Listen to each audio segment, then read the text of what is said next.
আমাৰ বাপুজী মহাবিদ্যালয়ৰ তৰফৰ পৰা হৰ ঘৰ তিৰংগা কাৰ্যসূচী হিচাপে আমাৰ আজি এটা শোভাযাত্ৰা উলিওৱা হৈছে আৰু লগতে ইয়াৰ লগতে সংগতি ৰাখি এটা চাফাই অভিযান আছে আৰু ইয়াৰ পাছত আমাৰ স্বচ্ছতা অভিযানৰ ওপৰত আমাৰ ঘৰে ঘৰে গৈ এটা কাৰ্যসূচীও আছে।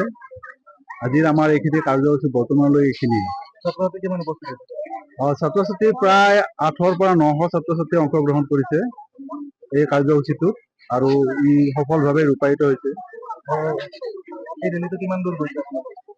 আমাৰ এই ৰেলীটো প্ৰায় 2 কিলোমিটাৰ আমি আমাৰ দ্বিতীয়খন গেটেৰে গৈ বাপুজী নগৰৰ মাজেৰে গৈ পুনৰ আমাৰ প্ৰথমখন গেটেৰে আমাৰ সোমাইছে, গতিকে প্ৰায় 2 কিলোমিটাৰ মান।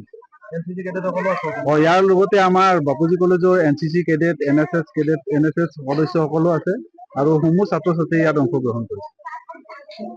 যিকোনো খবৰৰ বাবে যোগাযোগ কৰক 9181 307 221 আমাৰ এই নম্বৰত।